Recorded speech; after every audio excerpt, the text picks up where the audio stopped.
This is Team Star Azure and I'm Sudeep Hazard representing our idea for the Caliber Hackathon 2018. Our idea is the implementation of a cloud-based AI framework implemented as a smart irrigation system. Let's look further into it. So this is the detailed architecture of the system. We have on the very left our IoT sensors. These sensors that we've used here are the temperature, humidity, soil moisture and rain sensors. They feed in data to a Raspberry Pi, which is a single board general purpose microcomputer. Raspberry Pi is running a version of Debian Linux called Raspbian, and we have a Python script which is running on the Raspberry Pi, which interfaces with the Azure cloud. Then this particular Python program is a two-way communication gateway between the Azure cloud and Raspberry Pi. So it sends out data to the Azure cloud and gets in data from Azure cloud. The input data from Azure cloud is then used to drive other devices which are attached to the Raspberry Pi. In this case, we would be showcasing a water pump and a drainage system. This is about the device, the physical device. Now coming to the cloud part. The Python program connects with Azure IoT Hub which acts as a bidirectional system for interfacing IoT devices. IoT Hub then sends in the received data, which in this case is a form of a serialized JSON string, into Azure Stream Analytics. Azure Stream Analytics then splits this data. One part of the streaming data goes to Azure Machine Learning. The machine learning model that we've used here uses the temperature and humidity information from our sensors and then predicts the chances of rainfall. This is an existing model that we've reused for our purpose.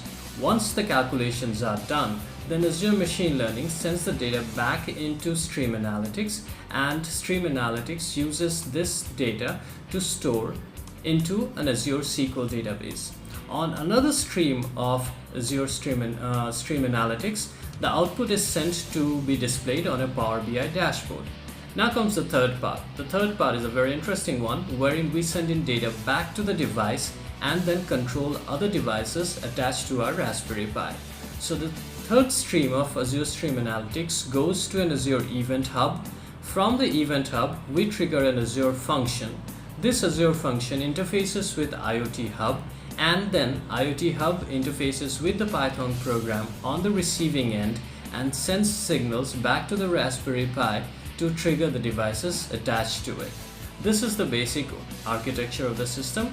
Now let's see a live demo so that we understand further how this system works in its entirety. This is our Azure dashboard, and these are the services that we have used. If you look from left to right, we have the Azure IoT Hub, we have the Stream Analytics job, we have the database, and then we have the function app. Now these are the parts, components or services that we have used directly from Azure. We also have Power BI. If we go to this tab, you see that these are the various cards that we've used, drafted something out very quickly. This is the title. We have the soil moisture sensor. This is the sensor input that's being displayed here. The probability of rainfall. This is the output from our machine learning module. This is the output from our rain sensor. It says 1 if it's not raining and 0 if it's raining. Then we have the temperature. It's a trend graph that shows over time, and this is the current temperature, the last successful read from the sensors. Then we have the atmospheric humidity percentage. This is the trend again from the continuous sensing or the streaming data based on time, and this is the latest record that we have. Hardware device that we have the Raspberry Pi here, the power source driving it, red light shows it's on, and we have a breadboard with all the components. So let me just describe the components for you. This is the soil moisture sensor. So whatever the moisture content of the soil is, it will sense and then it will feed in data to the Raspberry Pi. This is the rain sensor. So whenever it detects if there is any rainfall, and then sends the data through the breadboard into the Raspberry Pi. Now this little blue one here, this is the temperature and humidity sensor that we've used, and this also sends in digital signals directly into the Raspberry Pi. If you look at the Raspberry Pi, you see all the cables connected here. These are the GPIO ports. This is the Raspberry Pi version 3, pretty good stuff. and it connects, it nearly works like a normal personal computer. Now, we don't have a water pump and we don't have a drainage system. So this is what we've done. We put in two LEDs. One is a green one here. If you can focus on the green one here. Okay. And then we have a blue one here. So the green one represents our water pump and the blue one represents our drainage system. You'll see that the blue one would be demarcated by a blue wire and the green LED is demarcated by a green wire. So this is the program. This is called Calibre D2C. As you can imagine, D2C is basically something that sends in data from the device to the cloud. I've written another program which sends in data from the cloud into the device, and I've run it separately just for the sake of simplicity. You can see it here that it's running and it says its status is idle. So basically it hasn't received anything back from the cloud. That's why it says it's idle. And if you look at the sensor data that is being sent, you'll see that it's sending Raspberry Pi Python, temperature 30, humidity 76, soil moisture 0, which means low, is raining 1, which means it's not raining. Let's look at a practical use case on how this entire system is designed and how it's supposed to work end to end.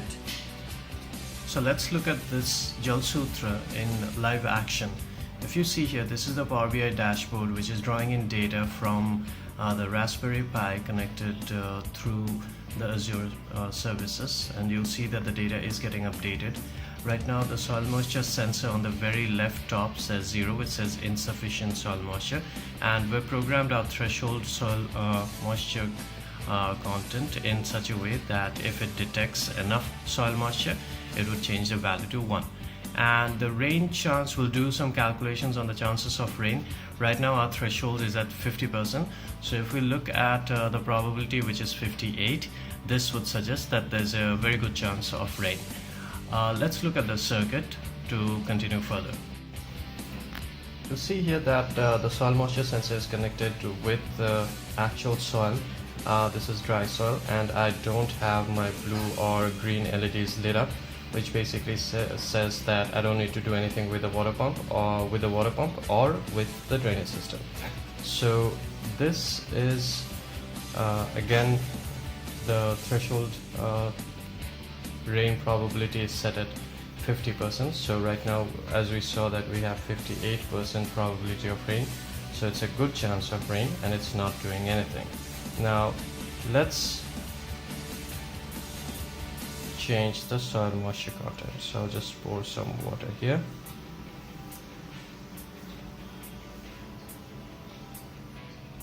Let it absorb. As I poured the water, you see that the soil moisture sensor temperature changed to 1, which indicates a sufficient amount of soil moisture. The next thing we've done is we've removed the soil moisture sensor from the soil. So right now it's detecting low moisture, and we've changed the threshold probability of rain to be 70%. So there's no rain, no chance of rain, and you see the green LED come up which says switch on the pump. The next situation that we'll look at is, what if the soil moisture is low, there's not a very good chance of rain, but suddenly it does start raining. So let's make it rain.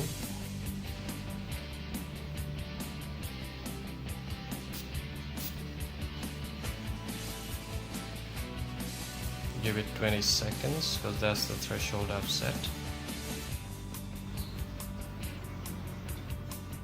You see the green LED come off, which means since it's raining, I don't need to have my pump watering the soil.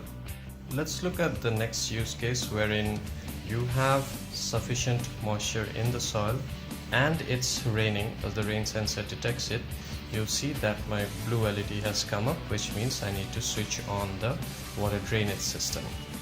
So this is basically a very quick and short demo as to what we have done.